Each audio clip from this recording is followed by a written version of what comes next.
Bienvenidos a Hemisférix, el podcast de fisioterapia y neurorehabilitación, presentado por Javier Sánchez Aguilar.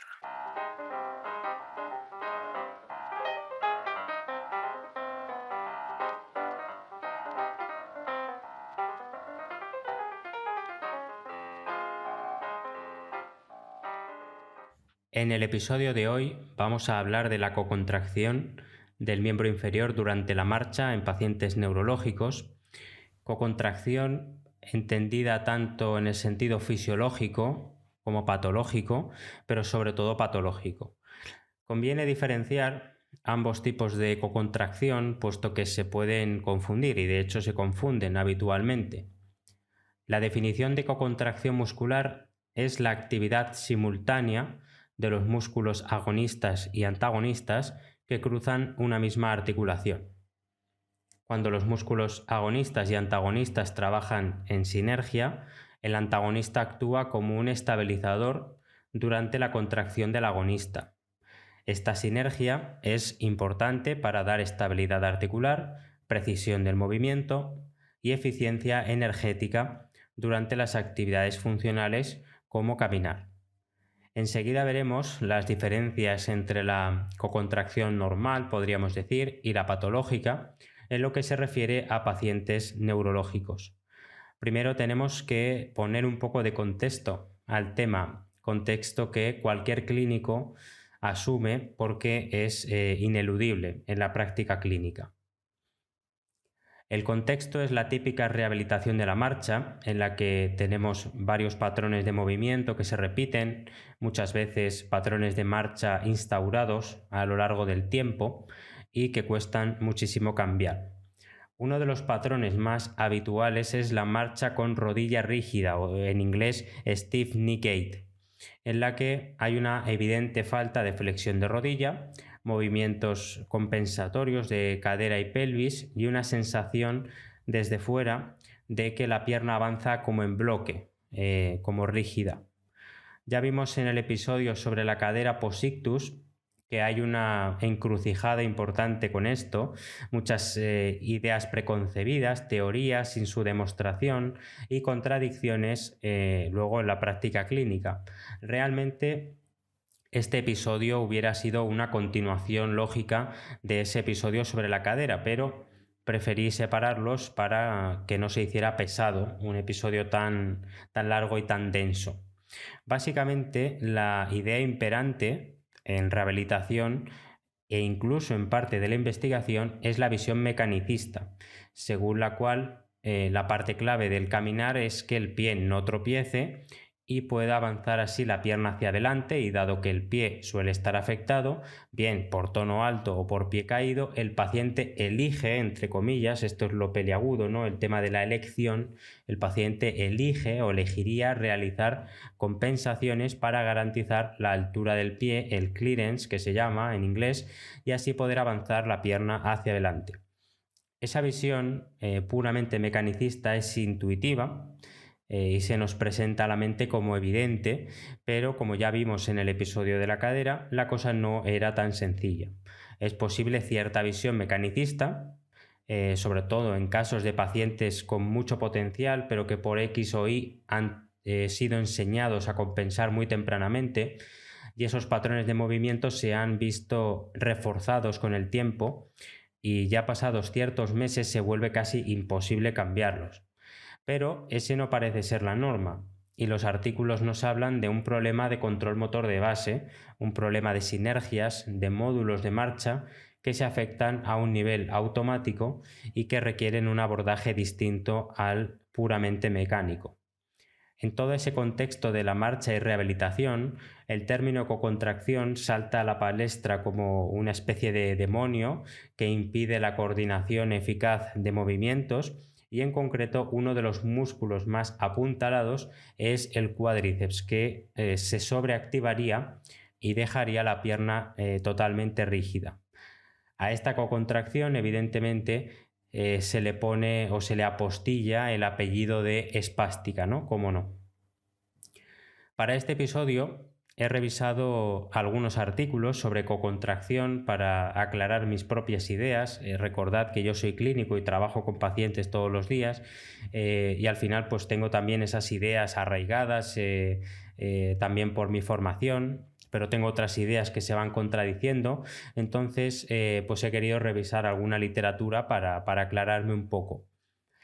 Y bueno, a nivel general, prácticamente todos los estudios que he encontrado son descriptivos, en los que no hay una intervención terapéutica como tal, sino que se analiza mediante electromiografía pues cómo se activan los músculos y cómo también los autores establecen explicaciones a esos patrones de activación.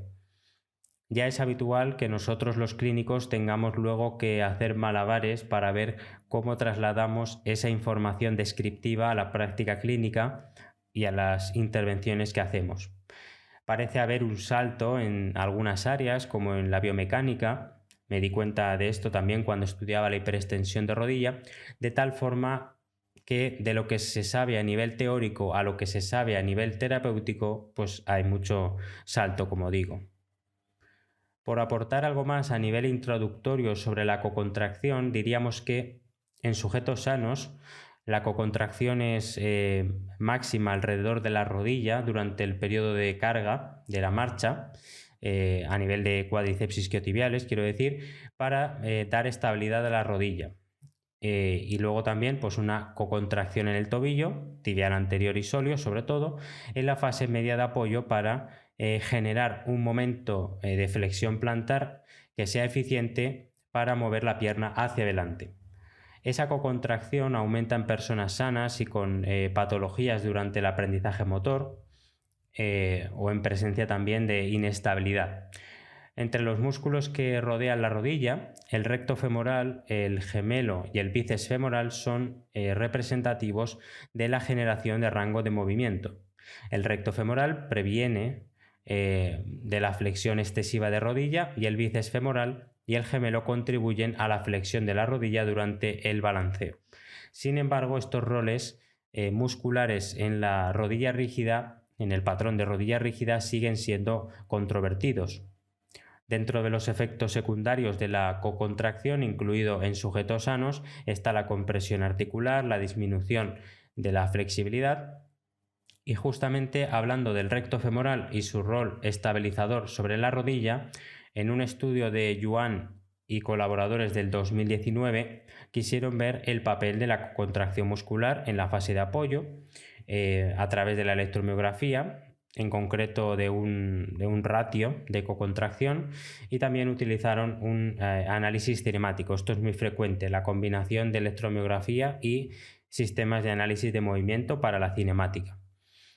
Y esto, bueno, lo investigaron en 30 sujetos con ictus caminando a velocidad cómoda, midieron el recto femoral y el bíceps femoral, por la clásica idea de que el recto femoral se activa mucho y el bíceps femoral poco, y al final pues son los causantes mayores de la rodilla rígida. Y de lo que se dieron cuenta es de algo que es de fácil intuición, que el recto femoral en cocontracción contribuye a la estabilidad de la rodilla. Sobre todo en fase crónica, los pacientes tienen que sobrevivir, tienen que seguir caminando, tienen que hacer su vida cotidiana, y al final, ante la falta de control motor, tanto por la lesión como por la falta de entrenamiento específico, el paciente tira de lo que tiene, y parece ser que la cocontracción del recto femoral es una vía de salida muy útil. Lo que no investigan de fondo, que es lo interesante, es el porqué de esa activación, el porqué de ese refuerzo de ese músculo. Ese porqué lo vamos a ir viendo con otros estudios. Pero bueno, en conclusión, sí, el recto femoral ayuda a la estabilidad de la rodilla. Lo que podemos preguntar es ¿a qué precio, no? Y sobre todo estamos viendo el rol del recto femoral en la fase de apoyo, pero el patrón de rodilla rígida es muy característico en la fase de oscilación. Por tanto, pues vamos a ver estudios cómo han querido profundizar en este músculo, su rol, su activación, pero ya en la fase de balanceo. Como sabéis, y lo hemos comentado ya brevemente antes, el stiff knee gait, la rodilla rígida o la marcha con rodilla rígida, es una característica de muchos pacientes por la cual estos caminan con la rodilla rígida durante la fase de oscilación de la marcha, dando la impresión desde fuera de que el paciente camina con la pierna como si fuera un palo, ¿no? A nivel clínico da muchos quebraderos de cabeza porque tratamos de alguna forma de inducir la flexión de esa rodilla y muchas veces no obtenemos resultados. La teoría clásica de la rodilla rígida es que la rodilla no se dobla por una actividad aberrante del recto femoral y normalmente asociada a la espasticidad. Hay otra opción que también se baraja, que está relacionada con la cinemática del pie durante el despegue. Según esta hipótesis, la falta de potencia del tobillo en el despegue resulta en una insuficiente velocidad de flexión de rodilla en el despegue o el prebalanceo y por tanto no se produce esa flexión pasiva de la rodilla, ¿no? Casi producto de la inercia, es decir, que no son tanto los isquiotibiales los que activamente flexiona la pierna, sino que es una flexión más pasiva de la rodilla, de inercia, que proviene de la potencia que ha imprimido el gemelo sobre la pierna, sobre el cuerpo en general, y a nivel de fuerza de reacción contra el suelo. Es decir, el pie no empuja lo suficiente bajo esta hipótesis y por tanto la rodilla no consigue esa aceleración indirecta que facilita el balanceo de la pierna sin apenas esfuerzo muscular.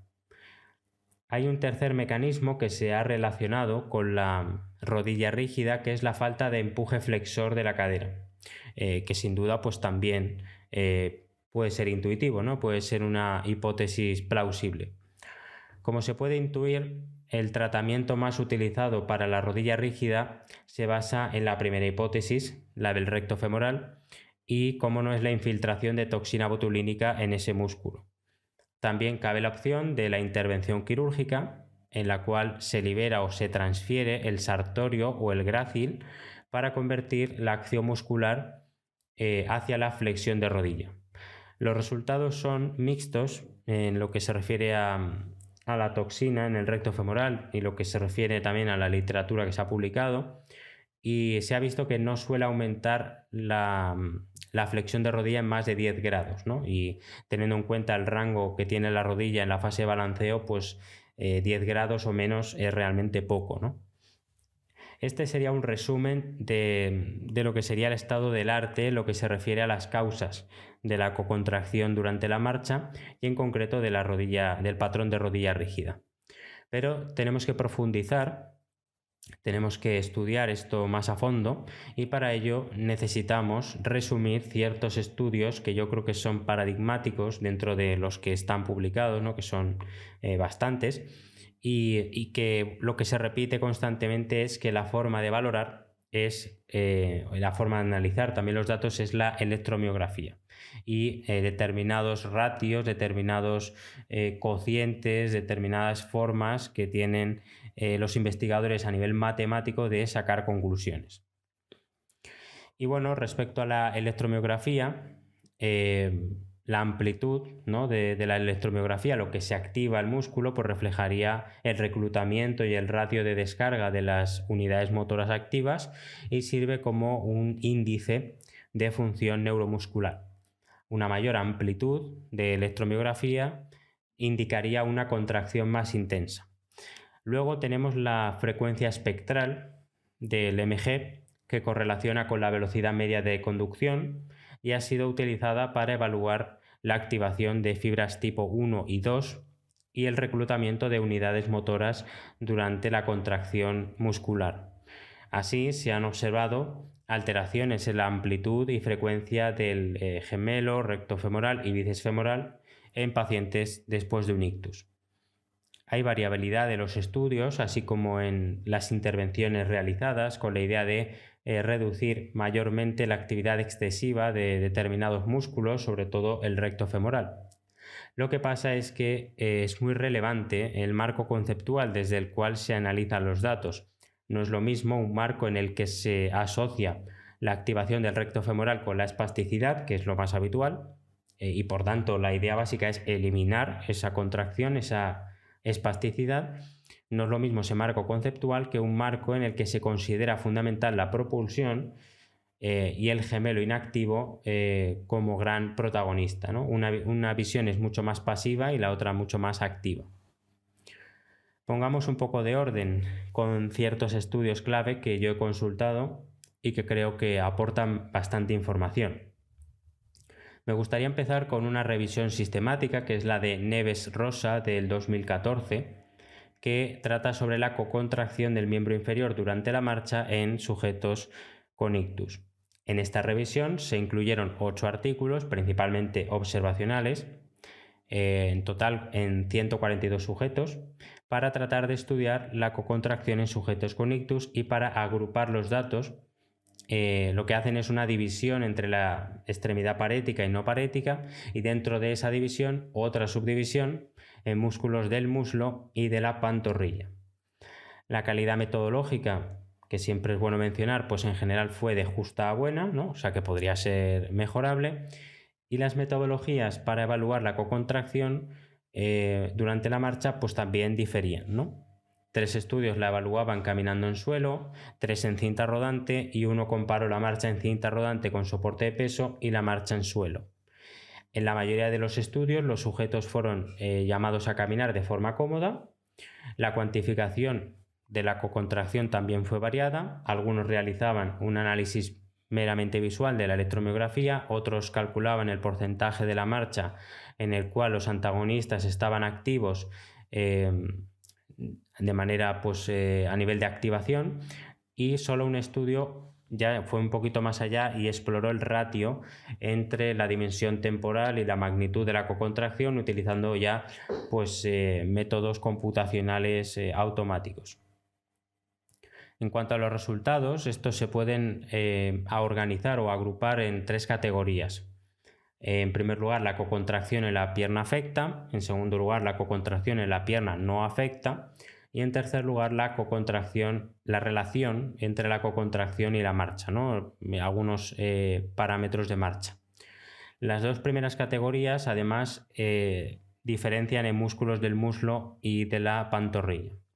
En el artículo de Neves-Rosa aparece una figura resumen muy interesante, muy ilustrativa de estos resultados. Os animo a consultar el artículo y podéis ver como una especie de cuadrantes en las que aparecen fase aguda del ictus, fase crónica, lado parético, lado no parético, músculos del muslo, músculos de la pantorrilla, y ahí podéis ver las referencias que apoyan cada una de las resultados, ¿no?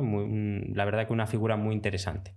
Pero bueno, os voy a resumir grosso modo los resultados para este estudio, ¿no? De este estudio. Si vemos los patrones de cocontracción de la pierna afecta, no nos quedamos con la pierna afecta, pues vamos a tener los siguientes resultados y diferenciamos pantorrilla y muslo. Si nos vamos a la pantorrilla, es decir, el par tibial anterior y sóleo, pues en la fase aguda 2 estudios reportaron valores normales de cocontracción y un estudio reportó una tendencia a una menor cocontracción entre tibial anterior y sóleo durante la fase de apoyo cuando se comparaba con sujetos sanos. Y en la fase crónica los sujetos con ictus tenían mayor cocontracción en la pantorrilla durante el ciclo completo de marcha, con mayores valores durante el primer y segundo doble apoyo. O sea que vemos una diferencia entre la fase aguda tendente a menor cocontracción y una fase crónica tendente a mayor cocontracción del lado afecto. Y en cuanto al muslo, en la fase aguda vamos a tener unos valores de cocontracción entre el recto femoral y el bíceps femoral de una mayor magnitud, ¿no? Los valores fueron mayores en sujetos con ictus que en sujetos sanos, tanto en la fase aguda como en la fase crónica. Esto fue estadísticamente significativo para el caso del apoyo monopodal en fase aguda. Si nos vamos a la extremidad no afecta, tenemos los siguientes resultados. Como anteriormente hemos mencionado, vamos a hablar primero de la pantorrilla y luego del muslo. En el caso de la pantorrilla, encontraron resultados contradictorios. En la fase aguda, 2 estudios encontraron una mayor cocontracción entre tibial anterior y gemelo en sujetos en fase aguda del ictus cuando comparaban con sujetos sanos, específicamente en el primer y segundo doble apoyo y durante toda la fase de apoyo. Sin embargo, otro estudio vio una menor cocontracción, no estadísticamente significativa, eso sí, a nivel de la pantorrilla durante todo el ciclo de la marcha, también en fase aguda. En la fase crónica, un estudio reportó la cocontracción de la pantorrilla y concluyó que esta estaba presente en mayor medida en el primer doble apoyo comparado con sujetos sanos. A nivel del muslo, la cocontracción entre vasto lateral y bíceps femoral se evaluó solo en la fase aguda en un estudio y encontraron una mayor cocontracción del muslo durante el apoyo monopodal en sujetos con ictus en comparación con sujetos sanos, que vamos a ver posteriormente que esto pues tiene bastante sentido, porque al final pues toda la carga de peso suele recaer sobre ese lado y el muslo es verdad que suele estar bastante activo y por tanto es lógico que aparezca una mayor cocontracción a ese nivel. Por último, veamos los resultados con respecto a la cocontracción y la capacidad de marcha después del ictus. Con capacidad de marcha se refieren en el artículo a patrón de contacto inicial, coste energético, trabajo mecánico total, clasificación funcional de ambulación, la velocidad de marcha, la simetría temporal, la fuerza del tobillo, estabilidad postural, ¿no? Etcétera. Es decir, variables habituales en lo que es el análisis de la capacidad de marcha, no tanto la cinemática puramente, sino también otras variables como la velocidad, la estabilidad postural, etcétera. Y se encontraron varias relaciones, varias asociaciones entre la cocontracción y estas variables de marcha. Lo vamos a diferenciar entre la pierna afecta y la no afecta. En la pierna afecta, una mayor cocontracción en el muslo y la pantorrilla se asoció a un trabajo mecánico mayor, es decir, el trabajo que realizan los músculos, y también se asoció a un mayor coste energético. Por otro lado, valores normales de cocontracción en la pantorrilla se relacionaron con una buena posición del pie en el contacto inicial y a una mayor fuerza dinámica del tobillo, estimada del pico de fuerza flexor plantar. En cuanto a la pierna no afecta o menos afecta, una mayor cocontracción en el muslo fue asociada a una mayor velocidad de marcha y una mayor independencia al caminar. Un aumento de la cocontracción de la pantorrilla, por otro lado, estaba asociada a una habilidad motora reducida en el sentido del momento flexor plantar, fuerza dinámica del tobillo y estabilidad postural.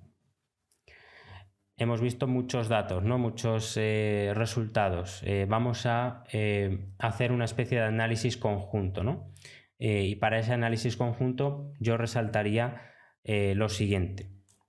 Hemos visto que una mayor cocontracción en el muslo se observó en el apoyo monopodal en la fase aguda, lo cual puede ser perfectamente una estrategia adaptativa para garantizar la estabilidad. En segundo lugar, la cocontracción más estudiada es la de la pantorrilla, que influye directamente en el tobillo. Una mayor cocontracción en la pantorrilla en la fase crónica se puede observar durante el doble apoyo, sugiriendo que esos músculos juegan un papel adaptativo. Caminar requiere distintas demandas funcionales dependiendo de la fase de recuperación. Los pacientes en fase aguda raramente caminan fuera de casa o del hospital, pero pues conforme la recuperación avanza, los pacientes mejoran, comienzan a caminar en la comunidad y se enfrentan a demandas más complejas por la variabilidad y la incertidumbre del entorno. En la fase aguda, la paresia distal es muy significativa, lo cual se expresa en una menor cocontracción. Conforme esa fuerza aumenta, se requiere mayor estabilidad en el tobillo para caminar en entornos comunitarios, lo cual puede explicar el aumento de la cocontracción a ese nivel. La seguridad durante la marcha es un aspecto prioritario, de ahí que bajo la idea de evitar la generación de esas estrategias adaptativas, pues algunos terapeutas desaconsejan caminar a algunos pacientes, lo cual pues sabemos que desincentiva la actividad física, la independencia y pues pues al final puede que no consigan lo que buscan, ¿no? Que es generar ese movimiento perfecto. O sea que tenemos que reflexionar también en eso, ¿no? Lo hablábamos con Isaac Padrón en la entrevista de cómo pues, a veces se dan ciertos mensajes que son un poco nocebos, ¿no? Para la recuperación. En tercer lugar, podríamos decir que la cocontracción en la pierna no afecta también tiene su razón, su sentido. En la fase aguda, la pierna no afecta soporta gran parte del peso corporal y la estabilidad, y es lógico que se vea expresado en la cocontracción del muslo. De ahí también la gran fatiga que tienen estos pacientes que no activan la musculatura de forma basal, sino haciendo un esfuerzo neural, ¿no? Un esfuerzo volitivo. Respecto al tobillo o a la pantorrilla, más de lo mismo, aunque ya se manifiesta más claramente en el apoyo monopodal en la fase aguda y en el doble apoyo en la fase aguda y crónica.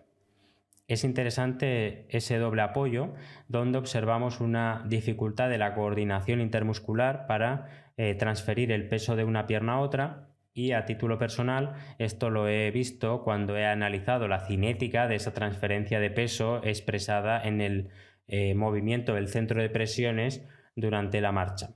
Se puede observar frecuentemente una especie de quiebro del desplazamiento del centro de presiones justo cuando se transfiere el peso de una pierna a otra.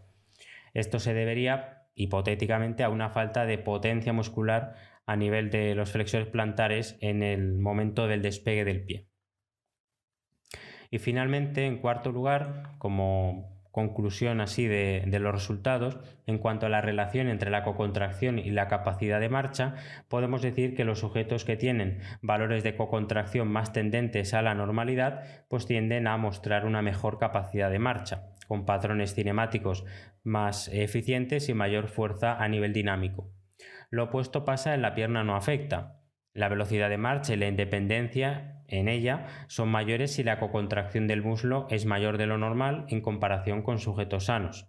Esto lo vemos todos los días. Los pacientes se adaptan y acaban muchas veces con sobrecargas reales de la pierna no afecta, ya que están trabajando el doble de lo normal.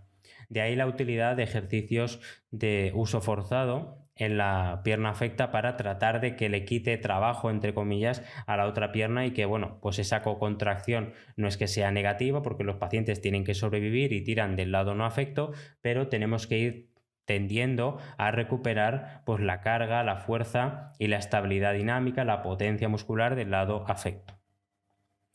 Como conclusión, en esta revisión los sujetos con ictus tendieron a exhibir o a mostrar una cocontracción más prolongada al caminar que los controles sanos. Sin embargo, los patrones de cocontracción pues varían según la etapa de recuperación. Las estrategias de cocontracción durante la marcha pueden cambiar para adaptar el patrón a las diferentes demandas específicas de la etapa aguda o crónica. Estas estrategias pueden desarrollarse tanto en las extremidades inferiores afectadas como en las no afectadas, con patrones de contracción simultánea en las extremidades inferiores no afectadas que ayudan a establecer la eficiencia normal de la marcha.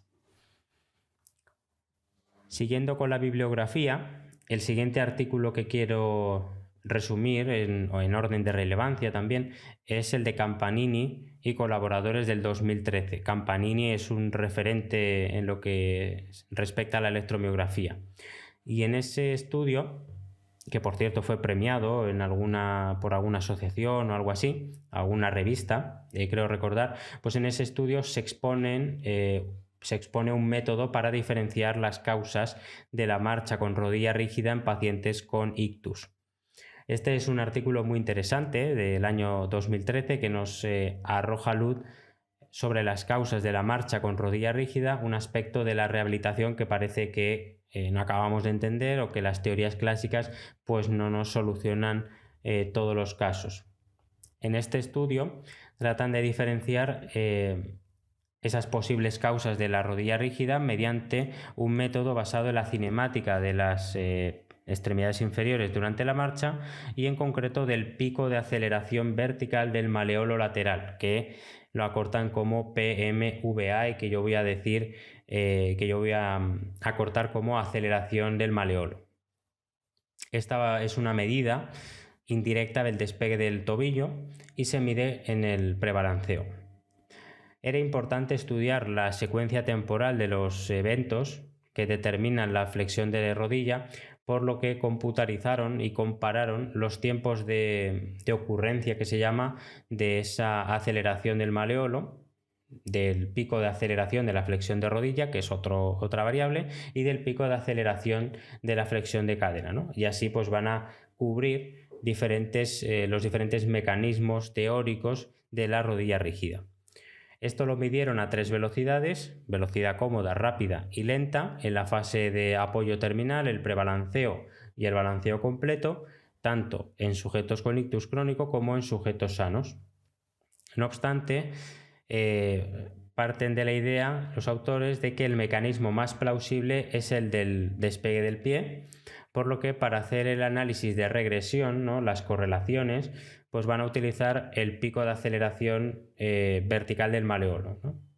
Con eso hacen el modelo de regresión para después comparar los sujetos con el modelo y ver aquellos cuya velocidad de flexión de rodilla se podía explicar por un despegue limitado solamente, o si el modelo era insuficiente para explicar esa falta de flexión de rodilla, presumiblemente por un mecanismo de frenado que llaman ellos, o braking, por la presencia de actividad muscular anormal. Es decir, a través de ese modelo van a ver qué casos se desvían, qué casos no se desvían, para intentar ver por dónde van los tiros, si va por el despegue del pie o si va más por un mecanismo de frenado que pues podría acercarnos más al recto femoral, ¿no?, como es la hipótesis pues más clásica.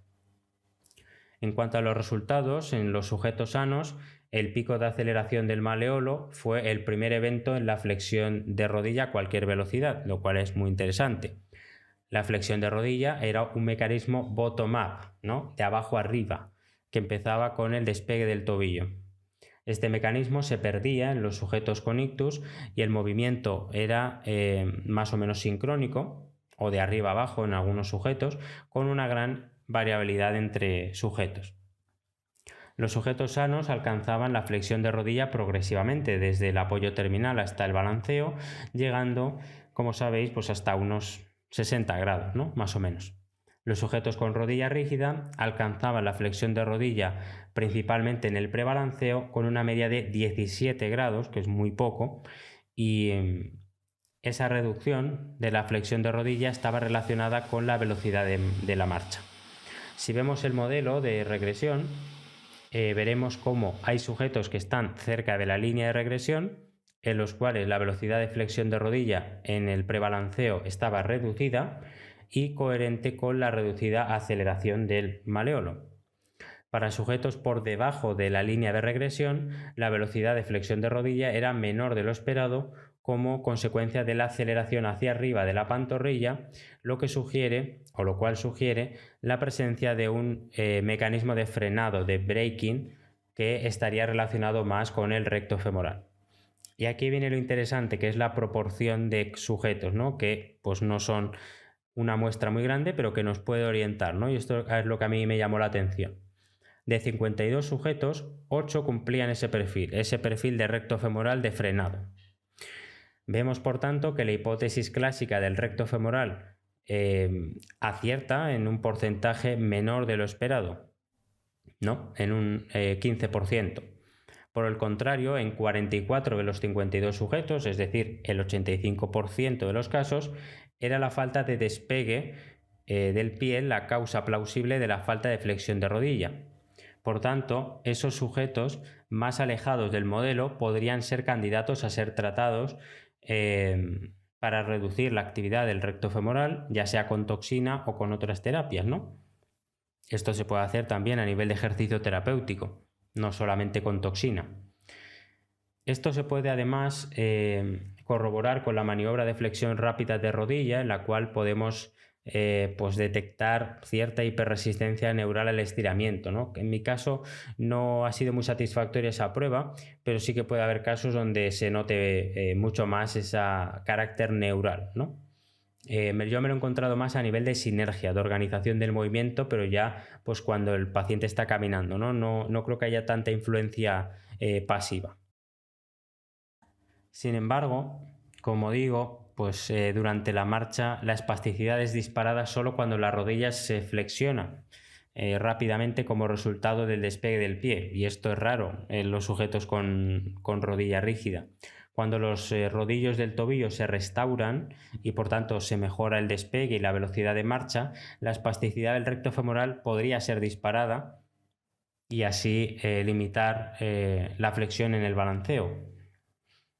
El artículo termina con una frase poderosa, y es que la flexión de rodilla debería comenzar en la fase de apoyo terminal, aún en apoyo unipodal. Es la única forma de que el prebalanceo propulse la flexión de rodilla. Estos mecanismos se aplican sobre todo a velocidad lenta y velocidad cómoda. Para el caso de la velocidad rápida, ya tenemos más el componente de los flexores de cadera, de la potencia de los flexores de cadera como contribuyentes a la flexión de rodilla. Continuamos con más estudios y ya nos movemos a nivel distal para ver si se refuerza esa idea de un rol mayor de la musculatura de la pantorrilla en la cocontracción de la pierna. Vuelven unos viejos conocidos, como son Jean-Michel Gracies, Maria Vinti, autores que ya hemos sacado en Hemispherics al hablar de espasticidad, ¿no? La primera autora del estudio que vamos a comentar es Mouna Ghedira, y en el que participa también Jean-Michel Gracies, Maria Vinti, ¿no? Y trata sobre la activación agonista y antagonista en el tobillo, monitorizada durante la fase de balanceo de la marcha hemiparética. Este trabajo está enmarcado en los conceptos que utiliza Jean-Michel Gracies, principalmente el de paresia sensible al estiramiento y el de cocontracción. Ya hemos definido la cocontracción, y en el caso de la paresia sensible al estiramiento no es más que decir que la paresia se ve influida por el grado de estiramiento del antagonista. Esto se puede ver sobre todo a velocidades muy altas, como cuando un paciente intenta correr y la coordinación muscular se ve muy afectada por esta posible paresia sensible al estiramiento. También este estudio intenta superar los paradigmas de estudio de la cocontracción en la fase de apoyo, como los estudios de hiperextensión de rodilla. Desde esos paradigmas se entiende que la cocontracción es una compensación a la paresia o a la falta de estabilidad y equilibrio. Esto ya lo hemos mencionado antes.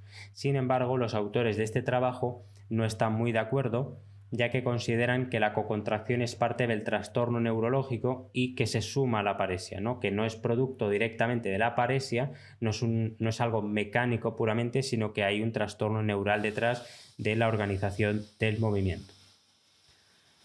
Básicamente, en el estudio cogieron a 42 sujetos con hemiparesia crónica y se les realizó un análisis electromiográfico, EMG, de la marcha en el tibial anterior, gemelo interno y sóleo, así como un análisis cinemático. Calcularon varios coeficientes a partir de esas activaciones musculares, tomando como referencia la máxima contracción voluntaria. En este estudio utilizaron coeficientes de activación, coeficientes que están normalizados y que miden cuánto de un grupo de motoneuronas está involucrado en la activación agonista o antagonista en un tiempo concreto, con respecto a la contracción voluntaria máxima.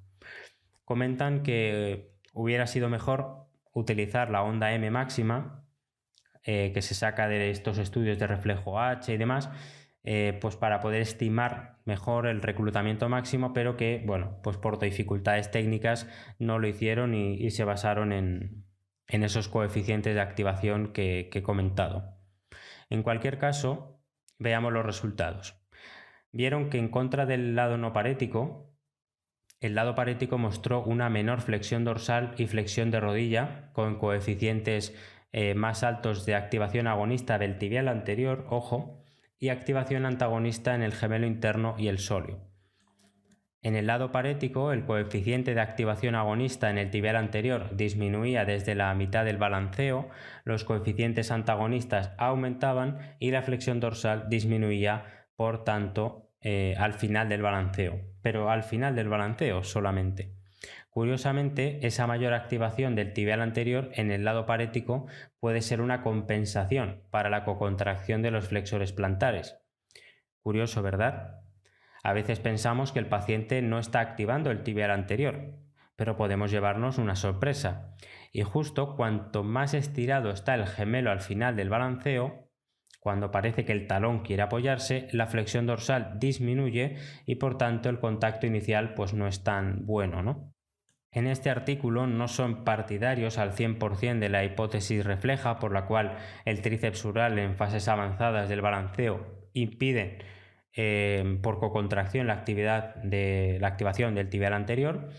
Al mismo tiempo dicen que puede haber una subestimación de la fuerza máxima del tibial anterior, ya que se midió con 90 grados de flexión y no a -8 de flexión plantar, que es la posición a la cual comienza la fase de balanceo en los sujetos del estudio. Por tanto, puede parecer que el tibial anterior se activa más en el lado parético, pero puede ser que esto esté magnificado por la baja cocontracción máxima medida antes de la prueba de marcha. En cualquier caso, no creen que sea tanto la espasticidad del tríceps sural la que ocasione que la flexión dorsal sea menor al finalizar el balanceo, sino más bien el origen es descendente, es decir, es un problema eferente de organización del movimiento, de sinergia, de cocontracción. De hecho, el reflejo de estiramiento flexor plantar está reprimido durante el balanceo en la paresia espástica, ¿no? Esto lo sabemos desde casi el año 95 con los estudios de Singer.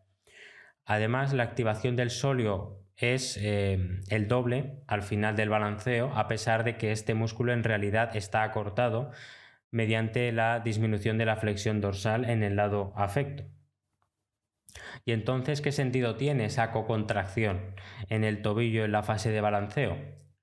Claro, existe la cocontracción normal, sobre todo cuando estamos aprendiendo algún movimiento nuevo o como forma de anticipación postural. Pero en el caso de los pacientes neurológicos, esa cocontracción va más allá de la estabilización y es capaz de superar y revertir la activación del agonista y afectar al movimiento intencionado. Estas serían diferencias cuantitativas entre la cocontracción normal y la patológica.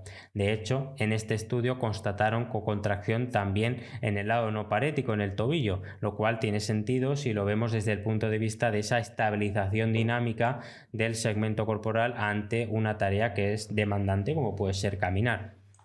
La cocontracción patológica, eso sí, tiene más que ver con la afectación de la inhibición recurrente de Renshaw, ¿no? La inhibición recurrente por la cual hay un branching o una ramificación de fibras nerviosas que llegan a los antagonistas. Como vemos, pues todo parece más complejo que al principio, ¿no? De lo que pensábamos. No es tan sencillo como echarle pues toda la culpa al recto femoral, ¿verdad?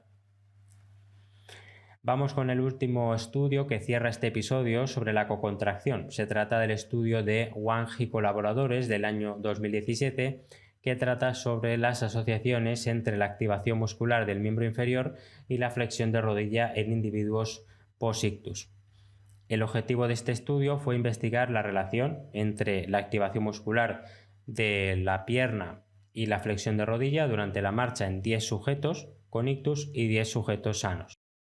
Se vieron los efectos del ictus en la flexión de rodilla y variables EMG del recto femoral, gemelo y bíceps femoral durante la marcha.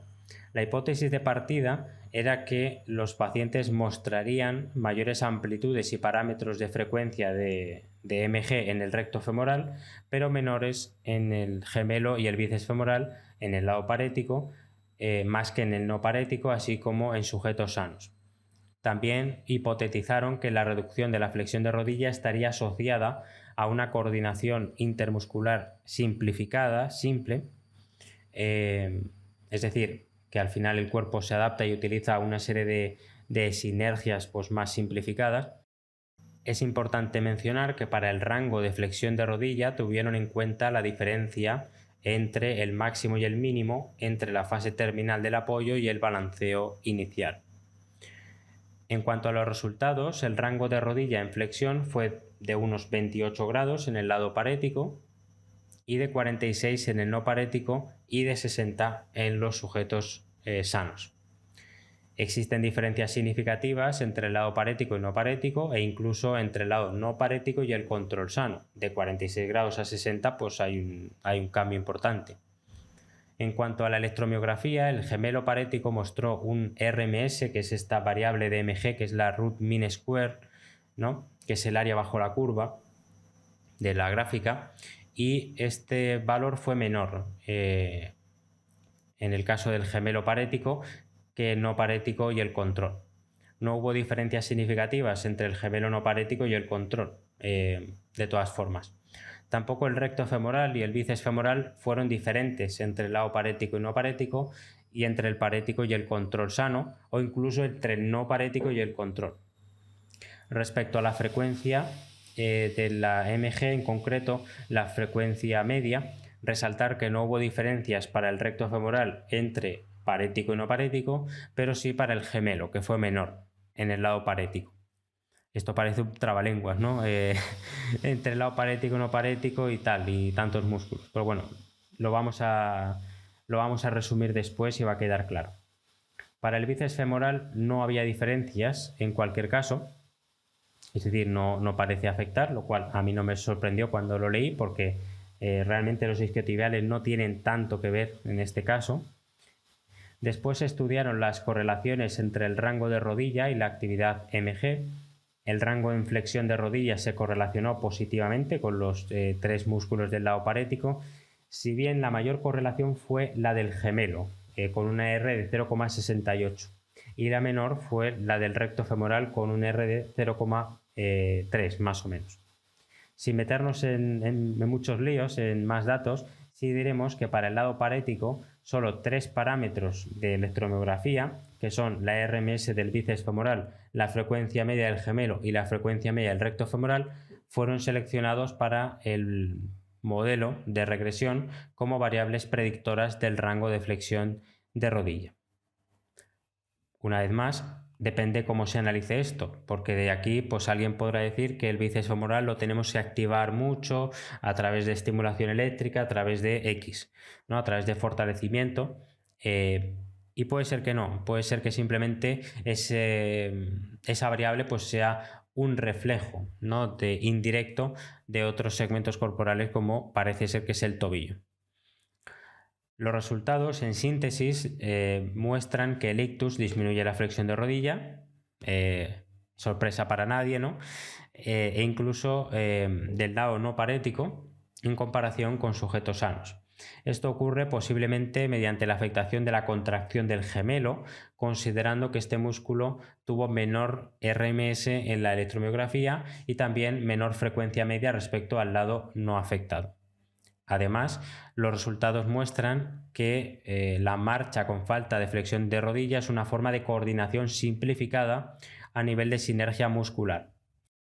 No es un problema de contracción individual de cada músculo, sino de la coordinación entre varios músculos, que está mediada neuralmente. No podemos olvidar que las lesiones del sistema nervioso central, lo mecánico no es tan significativo a nivel de análisis de estos problemas de control motor. La reducción de la propulsión y la velocidad de flexión de rodilla podría resultar en una menor flexión de rodilla durante el balanceo. Incluso el lado no afecto tiene menor flexión de rodilla, probablemente por la excesiva propulsión de ese lado durante el prebalanceo, con un balanceo más reducido para compensar la debilidad y la torpeza de la pierna afectada. Por lo tanto, en conclusión del estudio, y podríamos decir que del episodio entero, la teoría clásica del recto femoral como causante de todos los males en la rodilla rígida, pues no es tan así. Parece ser que también hay una influencia del control neuromuscular alterado del gemelo, que limita la propulsión y por tanto la aceleración en el prebalanceo de la flexión de la rodilla. Hay que recordar que la rodilla no se dobla por la activación isquiotibial, sino primariamente por la propulsión del antepié. La electromiografía, como se ha podido ver, es una herramienta muy interesante y de mucha ayuda para diferenciar fenotipos de cocontracción y también para constatar cómo la pierna no parética también tiene su rol en esto. No es simplemente que es el lado sano y compensa a más no poder. Espero que este episodio os haya hecho pensar, replantearos cómo analizáis la cocontracción, sobre todo en eso, en el patrón de rodilla rígida, para que, bueno, hayáis pensado en cómo se puede valorar, cómo se puede tratar, cómo son los abordajes generales de este tipo de problemas.